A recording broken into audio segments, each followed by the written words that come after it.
Salam olsun hər kəsə, salamlayıram hər birinizi. Bu dərsimizdə sizinlə başlıq və mətn təqləri haqqında danışacağıq. Bunların nə olduğunu və necə istifadə olunduğunu sizə izah eləyəcəm. Təbii ki, burada əsaslarını sizə izah eləyəcəm və digərləri hansılar var, onları da göstərəcəm. Amma əzbərləmək lazım deyil bunları. Bunun haqqında dərs gedişatında zaten danışacağım. İlk öncə biz folderimizi açmalıyıq. Baxın, HTML dərsləri içərisində bizim 03 deməli HTML sənədinin yaradılması adında bir folderimiz var. Bunun da içərisində index.html var. Aydın məsələdir. Bu üçüncü dərsimizdir. İndi biz burada 04-cü folderimizi yaratmalıyıq, elə deyil? Onun üçün də burada sağ düymə eləyib buradan da yaradıb, sonra bu HTML dərslərini Visual Studio Code-da aça bilərik və yaxud da ki, elə birbaşa bunu Visual Studio Code-da açarıq, daha sonra orada içərisində yarada bilərik həmən folderi. Baxın, bir şey də deyim, öncəki dərsimizdə onu demədim. Mən götürüb sadəcə bunun özünü də dedim əslində, amma göstərmədim. Yəni bunun özünü də götürüb bura gətirsəz, sadəcə bu index.html-i açacaq burada. Və yaxud da ki, bu folderi götürüb bura gətirsəz, sadəcə 03 HTML sənədinin yaradılması folderin burada açacaq. Amma mən niyə görə HTML dərsləri folderin birbaşa Visual Studio Code-da açıram? Çünki o Visual Studio Code-un içərisində folderləri yarada bilmək üçün. Yəni mən məsələn bunu götürüb hətta gəlin eləyək. Bunu götürüb bura açsam əgər 03 HTML sənədinin yaradılması dərsini. Bunu da bağlayaq. Baxın, bu gəldi yalnız. İndi mən bura sağ düymə eləyib hər hansı bir folder əlavə edəsəm, bunun içərisinə əlavə olunacaq. Mən də bu formada olmasını istəmirəm. Ona görə çıxdım buradan. Ona görə HTML dərslərini mən Visual Studio Code-da açıram ki, bunun içərisinə dərslər əlavə etdikcə bu 03-ün yanına gəlib düşsün. Sanki burada sağ düymə eləyib new deyirik də. New deyib folder yaradırıq. Aydındır? İndi gəlin bura, bunu sağ düymə eləyib, baxın buradan open in terminal deyə bilərik. Baxın, HTML dərsləri görürük. Burada terminalda görürük ki, HTML dərsləri kod yazırıq, nöqtə yazırıq, shifti dəyişim, nöqtə yazıb enter vururuq və bizim üçün HTML dərsləri folderi açıldı harda? Visual Studio Code-da. Bu terminalda bağlayıram buradan, buranı da bağlayıram, X verirəm. 03 gəldi bura, elə deyil. İndi bu folderi yaratmaqları 1-2 dərs edəcəm. Ondan sonra hazır folderi açmış formada artıq mən dərsə başlayacağam. Çünki qarışıqlıq olmasın deyə. Burada da Windows V vuraq. Mən burada yazmışam. Gəlin bunu götürüm. Dərs adı olaraq 04 başlıqlar və mətn elementləri formada qalsın. Enter vururam. İndi bunun içərisinə bir dənə index.html əlavə eləmək istəyirəm. Onun üçün də burada gəlirəm, fayl əlavə etmək deyirəm. Index.html. Enter vurdum. 04-ün içərisinə düşdü artıq, elə deyil. Baxın, bunun üzərinə 2 dəfə klik edəndə normalda bu formada düşür. İtalik yazılıb sanki. Amma 2 dəfə vuranda üstündə daimi olaraq burada qalır. Başqa bir sənəd açıldığı zaman bu da buradan bağlanmır. Amma bu formada olanda baxın, əyri yazılıbdır. 2 dəfə üzərinə klik edirəm, düz formada yazıldı. Bunda artıq burada daimi qalacaq. Başqa bir faylda açılsa burada, məsələn, gəlin ərinməyi göstərək. Məsələn, text.txt yazıram bura. Məsələn, baxın, bu da gəldi bunun yanına. Bunu da 2 dəfə klik edəndə qalacaq. Amma bunu belə açsam, baxın, belə açsam, bu teksti açmaq istəsəm onun yerinə açıldı. Amma bunu açdım, 2 dəfə üzərinə klik elədim, sonra buna vurduğum zaman bu bunun yanına düşür artıq. Aydındır? Bunu da üzərində 2 dəfə vururam, yenə bu sabitlənir, qalır burada. Bura fayllar əlavə olunacaq və aralarında keçid eləyə biləcəyik biz. Aydındır? Hansı istəsək bağlamaq, X veririk, bağlayırıq. İndi gəlin bunu da silək, buradan delete verirəm, enter vururam. Index.html. Burada nida yazırıq deməli, baxın, nida yazdıq, vurduq. Və burada bir şey göstərmək istəyirəm sizə ilk öncə. Comment sətir deyilən bir şey var. Comment sətir nə deməkdir ümumiyyətcə? Baxın, məsələn, mən bura bir dənə elə yazdıqlarımızdan gəlin bura, Ctrl-V vurum, baxın, bunu əlavə edeyim bura. Biz bunları keçəcəyik. İndi bunlar tag kimi yazılıb da bura, elə deyil. Mən istəyirəm ki, bunu comment sətir olaraq yazım bura. Yəni, nə deməkdir comment sətir? Mən özüm üçün qeyd yazmaq istəyirəm kod daxilində. Amma elə olsun ki, bu koda təsir göstərməsin, yəni səhifədə görsənməsin, koda təsir olmasın. Onun üçün də Ctrl-K, daha sonra C-ni vurursunuz. Baxın, təzədən qayıdıram. Ctrl-u basılı saxlayın, bir dəfə K-nı vurun, Ctrl dəyəriniz basılı qalsın, sonra da C-ni vurun. Baxın, bu formada comment sətir olacaq və yaxud da ki, gəlib buradan yaza bilərsiniz. Baxın, bu formada yazırsınız işarəni, nida yazdınız, 2 dənə xətt çəkirsiniz və tamamlayır. Bunun arasına yazdıqlarınızı artıq ekranda falan göstərməyəcək. Bu bizim comment sətrimizdir. Aydındır? Bu belə. Yəni burada biz türklər buna yorum sətri də deyir. Biz burada yazdığımızı qeyd etdiyim kimi bu işarələrin arasında yazdıqlarımızı yazdıqlarımız brauzerdə əks olunmayacaq. İndi nəticəsinə gəlin baxaq. Ctrl S eləyirəm. Bu formada qalsın, səliqəli formada. Bunu da qaldıraq yuxarı. Ctrl S eləyirəm. Sağ düymə eləyirik. Open White Live Server eləyirik. Live serverini ayağa qaldırırıq. Baxın, səhifədə heç bir şey görünmür. Fikir versəz əgər. Bunu da gəlin bu formada eləyək. Bunu da kiçildək.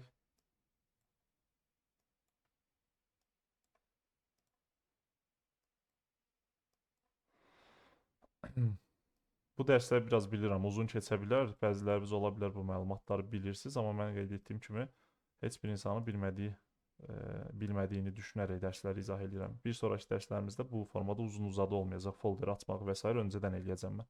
Sadəcə təzə olduğu üçün hələ izah edirəm. Ctrl B eləyirəm, sol tərəfi bağlayıram. Baxın, burada yazılanların heç biri burada görünməyəcək. Məsələn, mən bura gəlib yazılar da yazsam bu formada, yazılar, bir şeylər yazsam, Ctrl S eləsəm, səhifədə görünməyəcək. Amma bunu kənarında yazsam, məsələn, bir şeylər yazsam, Ctrl S eləsəm, o bizdə səhifədə görünəcək. Baxın, burada görünəcək. Aydındır? Yəni budur, comment sətri budur. Biz comment sətri içərisində yazdığımız bir şeylər nə istəyirik orada yaza bilirik və o bizim comment sətrimiz olur. Qeyd etdiyim kimi səhifədə öz əksini tapmır. Aydındır? Ctrl S elədim, bu gəldi bura. Bir də bir şey də deyim, ondan sonra artıq dərsimizə başlayaq. Bu şrift ölçüsünü ola bilər kiçildib böyütmək istəyirsiniz. Onu da buradan, baxın, bu açar işarəsinə gəlirsiniz. Burada settings hissəsi olacaq. Settings hissəsinə keçid etdikdən sonra burada baxın. Font size var. 16-dır. Mən 16 saxlamışam. Bunu 18 eləyə bilərsiniz, 19 eləyə bilərsiniz. Məsələn, burada 19 eləsəz, X versəz buna, avtomatik bu yazılar böyümüş olacaq burada. Aydındır? İndi mən qaytaram. Deməli 16-ya. Məndə 16 idi, elə deyil. 16-ya qaytaram və X verirəm burada. Qayıdır əvvəlki şrift ölçüsünə. Aydındır? Bunu da bildikdən sonra artıq gəlin dərsimizə başlayaq. Deməli, burada yazdıqlarımız nələrdir? Baxın. H1-dən H6-ya qədər yazmışıq. Bunlar hər biri təqlərdir. Baxın, hər biri təqlərdir. H1-dən H6-ya qədər yazmışıq. P etiketi var burada. Etiket də deyə bilərsiniz, təq də deyə bilərsiniz. BR var burada, HR var burada, strong var, bir də M var. Bunlar nə üçün istifadə olunur? Bunlara normalda mətn etiketləri, daha sonra baxın burada adından da, dərsin adından da göründüyü kimi başlıq və yaxud da ki mətn etiketləri deyə bilirik. Burada başlıq hissəyə daha çox H1-dən H6-ya qədər olan hissə aid olunur.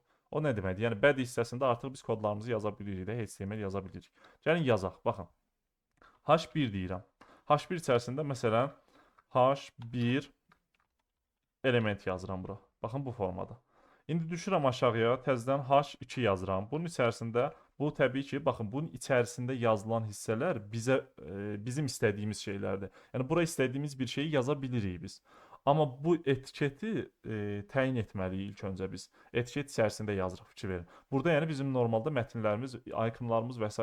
olacaq da, şəkillər olanda image təqində və s. olacaq. İndi onları da irəliləyən dərslərdə izah edəcəm. Yəni bu təqlər arasında yazılanları biz deyirik ki, bu H1 etiketi ilə, təqi ilə göstərsən ekranda. Bunu demiş oluruq. Aydındır? İndi buraya yazacağam məsələn, bunu kopya eləyib də yaza bilərik. H2 element deyirəm. Daha sonra Ctrl Enter vursaq birbaşa alt sətrə keçirik. Yəni normalda Enter vursaq belə olacaq, amma Ctrl Enter vursaq alta düşə bilərik bu formada. H3 yazıram, məsələn H3 element deyirəm, Ctrl Enter vururam. H4 bu formada, yəni irəliləyə bilirik də. H3-dən, baxın bunu Ctrl C edirəm, aşağıya da yapışdırıram. Bu formada H3, H4 eləyəcəyik, baxın. Auto-rename təqin yaxşılığını burada görürük. Bax 4-dür, indi burada 3-dür, 3-dür elə deyil. 5 eləyirəm, burada da dəyişir. Da gəlib burada da 5-i dəyişməyə ehtiyac olmur. Bir də 6-dır burada, elə deyil. 6-dır və təbii ki, gəlin bunları da dəyişək. H4 eləyək. Buna deyək H5. Buna da deyək H6. Yəni, baxın, buna H təqi də deyə bilərsiniz. H1-dən başlayır H6-ya qədər. Bu içərisində yazılanların bəs fərqi nədir? Onu da indi izah edəcəm. Ctrl S edirəm. Baxın. H1 element yazılıb. Fikir verirsinizsə bunun ölçülərində, qalınlıqlarında fərq oldu. Baxın, bu formada daha aydın görərsiniz hətta. Yaxınlaşdırdım ekranı. H1 təqi daha böyük başlıqlar üçün nəzərdə tutulur. Yəni, məsələn, web sayt hazırlayırsınızsa, həmən səhifənin ana başlığı nədirsə, onu H1 ilə tanıtmağınız daha yaxşıdır. SEO tərəfdən daha yaxşıdır. Qeyd etdiyim kimi SEO-dan danışdığımız dərslərdə, yəni bu HTML dərsləri, bu dərs seriyasında danışacağıq SEO-dan biz. Orada digər semantik taqları və s. də görəcəyik. Orada bunlara da toxunacam əslində. Amma İlk öncə bilmək lazımdır ki, SEO o deməkdir ki, yəni axtarış zamanı veb saytların önə çıxmasıdır. Sanki belə başa düşə bilərsiniz. Yəni robotların o saytı düzgün oxuyub təqdim etməsidir. İndi biz də bu etiketlərə nə qədər diqqət etsək əgər, bizim hazırladığımız veb sayt axtarış zamanı daha öndə çıxa bilər.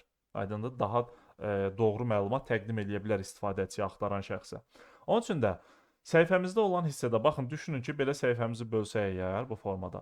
Düşünün ki, səhifəmizdə məsələn deyirəm, belə bir şey düşünmək olar da, iç-içə baxanda, iç-içə o balonlar ki var, kiçik balon, onun üzərində böyük balon, onun üzərində böyük balon, bu formada baxırıq da.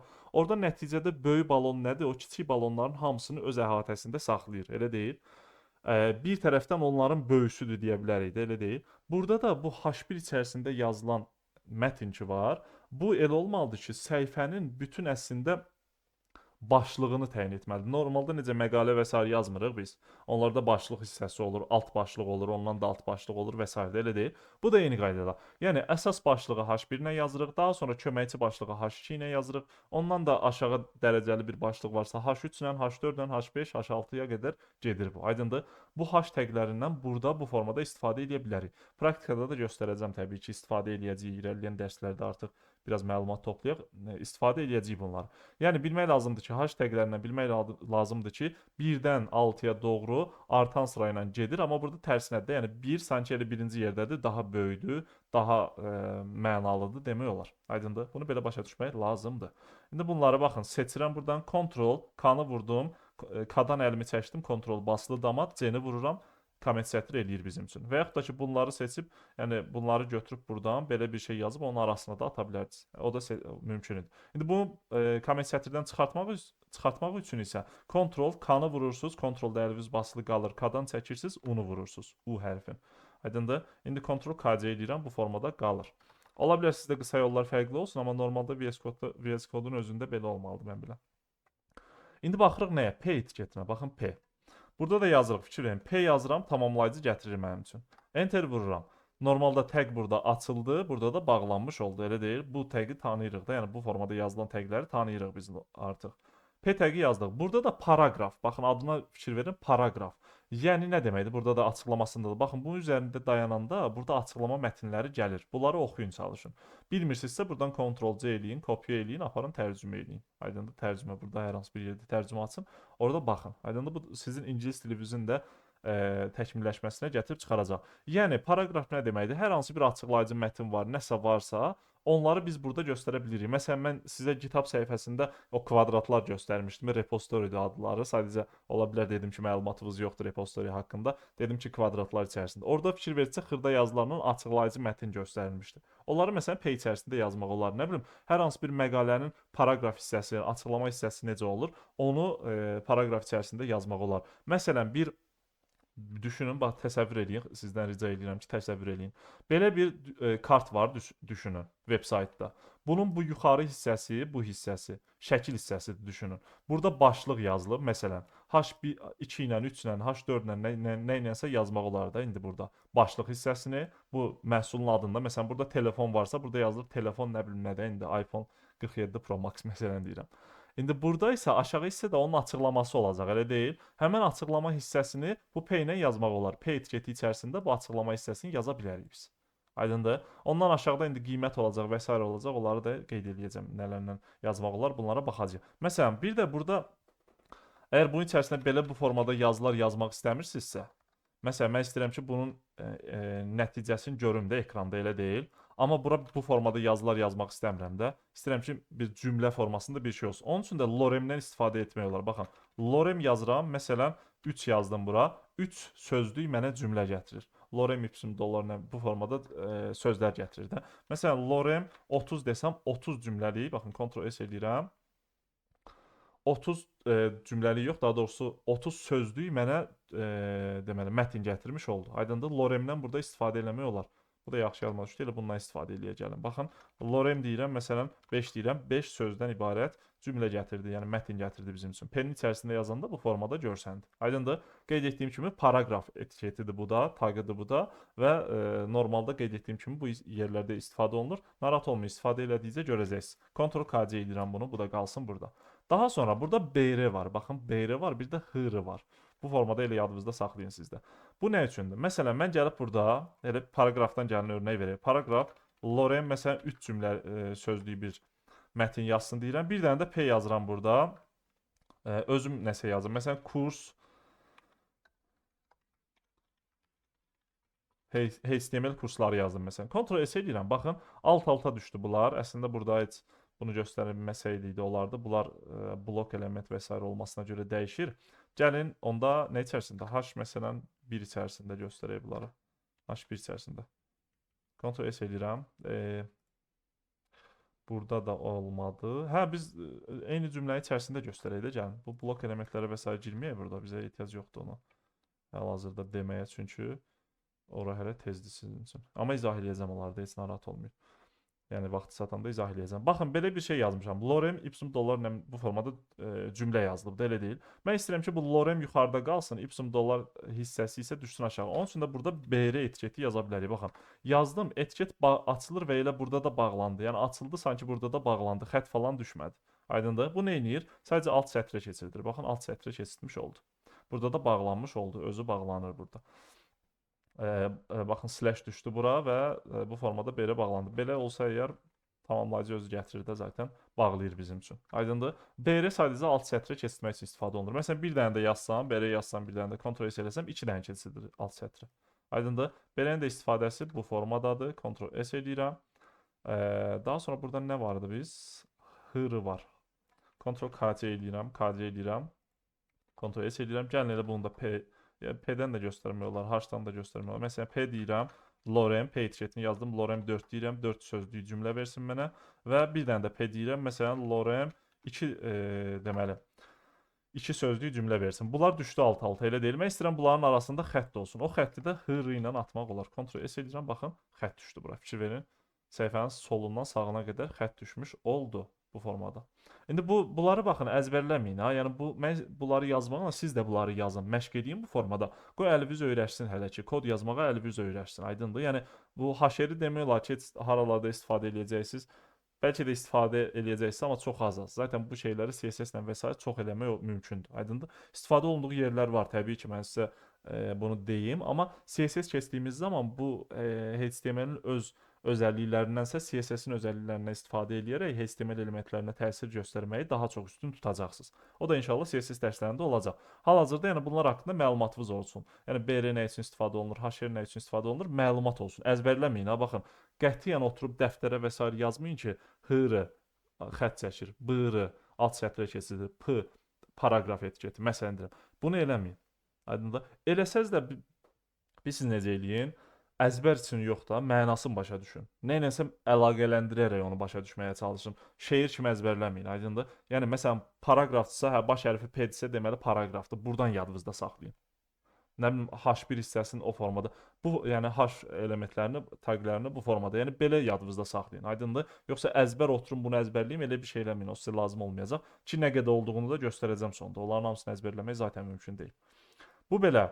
HR də bildiyi ki, xətt atır bura. Məsələn, bir dənə də indi HR yazsam bura, bu da özü açıldı ilə bağlandı burada. Fikir verin bu formada. Yəni bu içərisində bir şeylər yazmadıq. Baxın 2 dənə xətt atdı bura.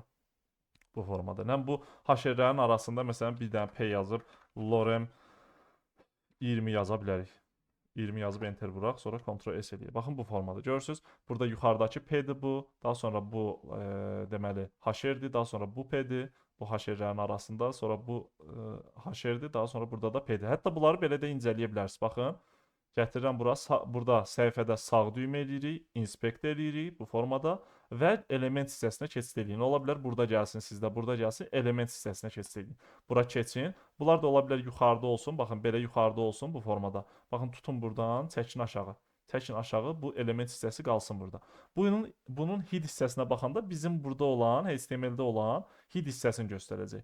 Bədii hissəsinə baxanda isə bizim baxın, yazdığımız kodlar, burada yazdığımız bədii içərisində yazdıqlarımız burada görünür. Səhifəmizi biz dizayn edirik. Aydındır? Normalda yəni bütün veb saytlar bu formada ağ formada olur. Amma onun üzərində bu formada struktur qurulur, inşa olunur və veb sayt ortaya gəlir, əmələ gəlir. Aydındır? Burada da məsələn yazmışıq, loremi yazmışıq. Üzərinə gələndə göstərir haranın etiket olduğu. Niyə görə o aşağısı, yuxarısı qırmızı olur? Onlar gələcək dərslərin mövzularıdır. CSS-də daha yaxşı onları başa düşəcəyik. Aydındır? Əsas məsələ bu elementləri başa düşməkdir. Baxın P-ni göstərir. HR fikir verin, xətti işarə eləyir. Burada P var, bağlıdır. Açırıq, içərisindəki yazını görürük. Buradan dəyişdirə bilirəm. Məsələn, hello deyirəm buna. Enter vururam, hello oldu. Amma təbii ki, bu burada dəyişdi də. Yəni yeniləyəndə səhifəni bu normalda bu formadadır. Aydındır? P-nin içərisində baxın bu mətn yazılıb. Daha sonra HR var burada. Yəni burada yazdıqlarımızı buradan da baxa bilirik də. Element hissəsindən, brauzerdə element hissəsindən baxa bilirik. Daha sonra burada P var. Burada məsələn komment sətirlərimiz və s. var. Daha doğrusu bu komment sətri bizdə var, yoxsa yox? Bizdə yoxdur. Bu özündən əlavə olunubdur. Live serverini ayağa qaldırmanı göstərir. Bu skript hissəsi və s. bura bizə maraqlı deyil. Aydındır? Yəni body içərisinə baxırıq. Baxın body-ni açdıq, bağladıq. Bunun içərisinə baxırıq biz. Bu skriptə baxmayın da. Bu dediyim kimi live server və s. ilə bağlı olan proseslərdir. Aydındır? Belə, indi bunu sağ tərəfə bağlayıram. Bunu da biraz gətirək sağa. Bu formada qalsın burada. İndi baxın, indi nə edəcəyik? Burada nələr qaldı görək. Haşeri dedik. Strong var burada. Strong nə üçün istifadə olunur? Gəlin onu da göstərim sizə. Ctrl KC edirəm. Baxın, bunları yazıram ki, sizin də əliniz öyrəşsin. Siz də yazasınız deyə mən də yazıram bunları, aydındır. Gəlirəm bura. Məsələn, P deyirəm burada. P etiketi yazdım, elə deyil. Ctrl S edirəm, ora təmizlənsin qoy. Bura təmizlənsin. Bu P içərisində məsələn Loren 4 deyəcəm, enter vuracam. Ipsum dollar yazıldı burada, elə deyil. İndi mən istəyirəm ki, bu ipsum ki var burada, bu xüsusi vurğulu halda olsun. Strong izah edirəm, amma baxın. Vurğulu halda olsun istəyirəm. Yəni buna important text deyirlər, yəni vacib text. Bunun ön plana çıxarmaq istəyirik biz. Vacibliyin vurğulamaq istəyirik. Aydındır? Necə bold və s. yazılmırdı Word-də hər hansı bir şey yazdığımız zaman. Bold özü var əslində burada. Amma bir də strong var. Yəni strong o gücün göstərmək istəyir də. Məsələn, baxın, hətta bu lorem ilə gəlin izah eləməyim. Məsələn deyirəm, baxın, HTML deməyim, heç hər hansı bir şeydən siz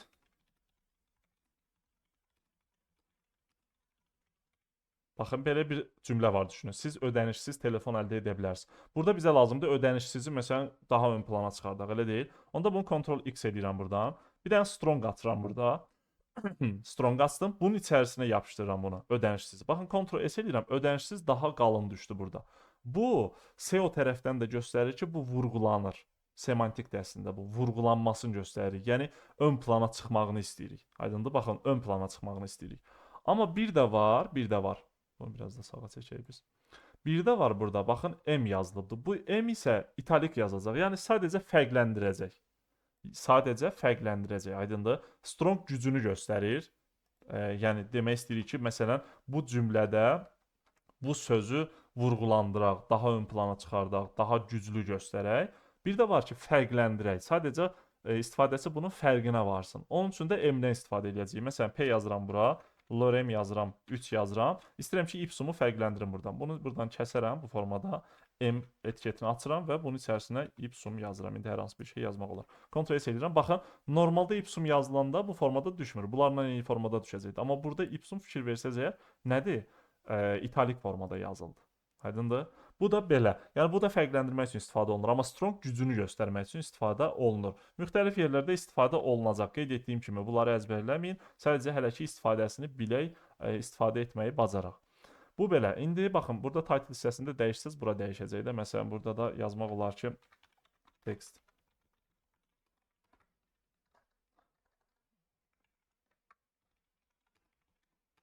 Ctrl S edirəm. Baxın, başlıq və text elementləri burada yazıldı. Aydındır? İndi gəlin belə bir şey eləyək. Bunları bildik də artıq H1-dən H6-ya qədər bildik. Baxın, istifadəsi bu formadadır. P-ni bildik, BR-ni bildik, HR-i bildik, Strong-u bir də M-i bildik. İndi mən bunları izah elədim sizə. Burada məsələn HTML text tag yazsaz əgər bunu sağa gətirirəm. Baxın, burada çoxlu sayda taglər bizim üçün gələcək. Buradan gələcək. Burada W3 school-a daxil olsaz əgər, baxın. Fikir versəz burada çoxdur.